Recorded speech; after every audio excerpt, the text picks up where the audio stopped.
Demon Emperor Chapter 568 at 569. Nagpapatuloy. Hoy! Bumalik kayo rito, mga duwag! Hindi pa tayo tapos! Ano to? Ba't may kadena rito? Isa itong bitag! Wala na tayong kawalan nito, Kalbo, dahil natalian na tayo. Aray! Hoy!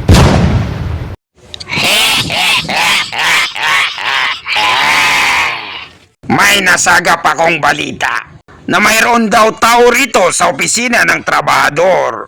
Gustong-gusto niya nang mamatay at mamaalam sa mundong ito. Dahil ginalaw niya si Stewardess Chupa.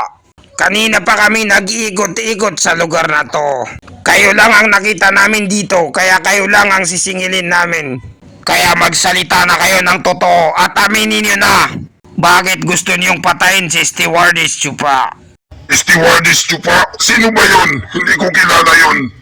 At sino ba kayo na apat na unano? Hindi ko kayo kilala. Anong ginagawa niyo rito sa opisina ng trabahador? Anong sabi mo? Napakatapang naman ng apog mo para sabihin sa amin yan na apat. Para sa iyong kaalaman, inutil na kalbo. Ang aming pangalan ay sikat na sikat sa buong sekto. Nag-trending ito at nag-viral sa buong social media. Kami ang apat na kambal na demonyong cultivator. Ang lakas ng loob mo na sabihin na hindi mo kami kilala. Kailangan kang mamatay dahil sa ginawa mong kapangahasan. Pagpipira-pirasuhin ka namin ng 1,000. Patayin natin siya ng 1,000 beses. Ano kaya ang pinagsasabi ng apat na unanong to? Ngayon ay paparanas namin sa iyo ang tinatawag na imperno. Mga utol, tara na, simulan na natin. Tirahin na natin itong dalawang ignoranteng aso na to. Hatiin na natin siya sa dalawa. Anong ginagawa niyo sa akin? Wag! Wag! Maawa kayo! May anak pa akong binubuhay! Mauuli na siya! Nakakatakot ang apat na unanong to. Gaya ng dating gawi, pagbilang ko ng 1, 2, 3, sabay-sabay ang hila. Teka muna! Itigil niyo yan! Pakiusap! Mga tagapamahala, Sir Amo! Pakiusap! Pakawalan niyo na siya! Hindi alam ni Kalbo ang kanyang pinaggagawa! Hindi niya kasi nakilala ang pagiging dakila niyo! At nasaktan kayo sa nasabi niya! Pakiusap! Maawa kayo sa kanya! Wala kaming pake kung ano pa man yan. Pero ang pinakamahalaga sa lahat, ang pagiging famous namin, sinabi niya na hindi niya kami kilala. Kaya kailangan niyang mamatay. Mga utol, ituloy niyo lang ang paghila. Teka! Teka lang! Hindi niyo siya pwedeng patayin! Dahil kaibigan siya ni Stewardess Chupa! Ano? Tama ba ang pagkakarinig ko? Ba't kaya bigla nila akong binitawan? Parang may sayad ang apat na to ah. Pagpasensyaan mo na kami, nagkamali kami. Kaibigan ka pala ni Stewardess Chupa. Ba't di mo agad sinabi sa amin? Kalimutan na natin ang lahat at wag na wag mo tong babanggitin kay Stewardess Chupa. Kung ayaw mong masaktan kami, pakiusap. Bigla na lang silang lumuhod sa harapan ko. Kakaiba talaga mag-isip ang apat na to. Hindi ka panipaniwala ang mga kinikilos nila. Naloko na. Naniwala sila sa sinabi ko. Pinaprank ko lang naman sila eh. May problema kaya sa pag-iisip ang apat na to. Para silang baliw. Kani-kanina lang ay galit na galit sila. Gusto nilang paghati-hatiin si Kalbo. At ngayon ay nagmamakaawa sila at iginagalang si Kalbo. Ano kaya ang ipinakain sa kanila ni Chupa? At naging sunod-sunuran sila na parang aso. Sobrang lakas siguro ni Chupa para igalang siya ng apat na bansot na to. Teka lang muna. Alam ko ang pag-uugali ni Stewardess Chupa. Masyado siyang high blood. Hindi siya basta-basta nakikipagkaibigan sa mga pipitsugin. Nung unang makita namin siya, wala nang mga salisalita at diretsuhan niya na kaming tinapat. At pinapili kung susundin namin siya o mamamatay kami. Walang kaibigan sa kanya o pamilya. Tatanungin ko kayo ulit, talaga ba na totoo na kaibigan kayo ni Stewardess Chupa? Oo naman, Lods. Simula nung bata pa ako, sabay kaming lumaki. Oo, magkaibigan kami. Best friend niya ako. Kung ganon, matandang ewan, sino ba yung sinasabi mo na naghanap ng away at gustong manakit kay Stewardess Chupa? Pumunta kami rito at nakita lang namin ay itong dalawang Radiant Stage na mag-aaral. Kaya sila na ang tinira namin dahil sa pagiging ignorante nila sa pananakit sa kamahalang Chupa. Pero ngayon alam na namin na tropa pala sila ni Stewardess Chupa. Kung ganon, sino ang may pakana at may kasalanan na gustong manakit kay Stewardess Chupa? Tangina, kailan pa natutong mag-isip ang apat na to? Mga tagapamahala, ang taong gustong manakit kay Chupa na may kasalanan ay nakatakas na. Ang dalawang bossing ay hinahabol sila pero pinigilan niyo ang dalawang bossing. Hindi niyo ba sila nakita bago kayo dumating, mga kupal? Malaki talaga ang pinagbago nila simula nang bumalik sila sa sekto. Yan ang nagpapatunay na si Chupa talaga ang nagpabago sa kanila. At yan ay hindi mapapalitan ng kahit anumang salapi. Teka lang muna, parang tama ka sa sinasabi mo ah.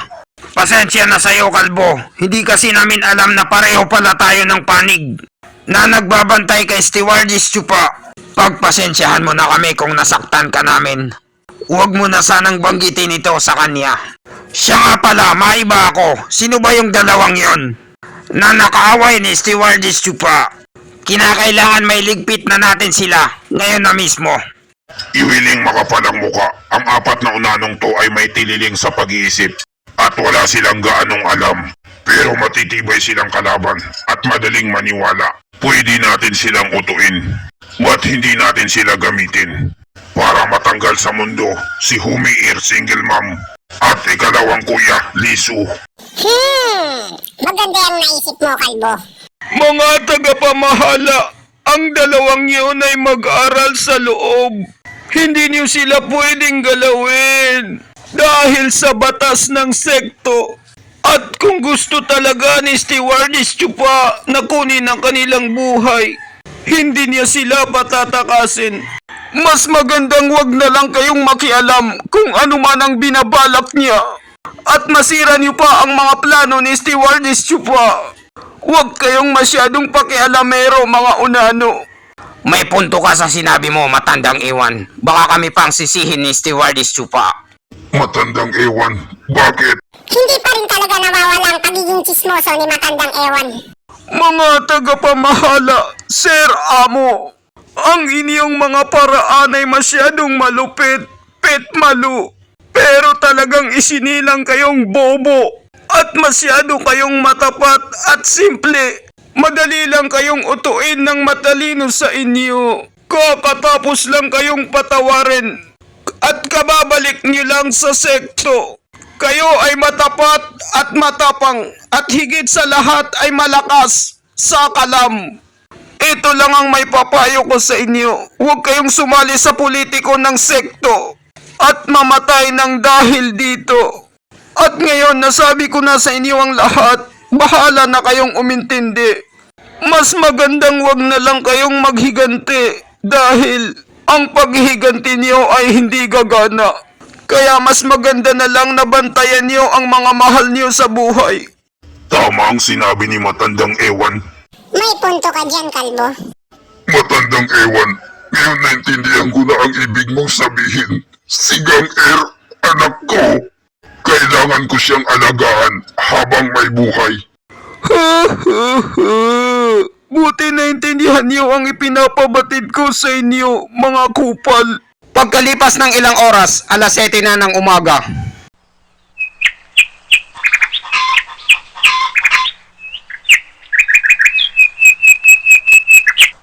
Tulog na tulog pa rin ang anak ni Maitim na Kalbo.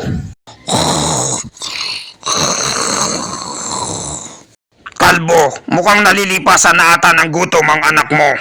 Pinapakain mo ba ito sa tamang oras? Parang mamamatay na siya, oh. Tingnan mo.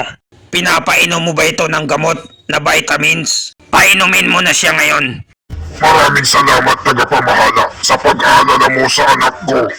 Pero ang anak ko, baldado na, nawasak na ang kanyang pagkalalaki.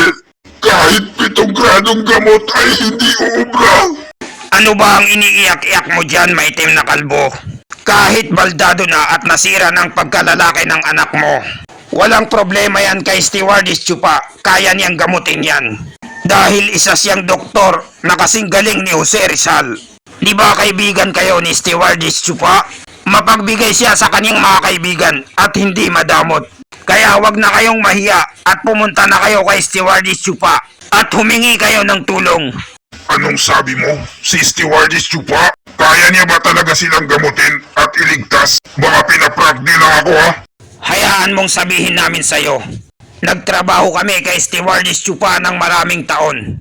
At walang imposible sa kanya na hindi niya kayang gawin. Tama, tama. Si Matandang Lee ay nawasak din ang kanyang pagkalalaki. Pagkatapos siyang makipaglaban hanggang kamatayan. Pero dahil kay Stewardess Chupa, gumaling siya agad nang wala sa oras. At lalo pa siyang lumakas at naging ethereal stage na eksperto. Sa wakas, si Gang at UR may liligtas na rin. Pero, teka lang muna. Sino ba itong putang inang Stewardess Chupa na to? At dito nagtatapos ang chapter 568 at 569. Maraming salamat po sa panunood nyo. Mag-subscribe para laging updated sa buhay ni Chupa.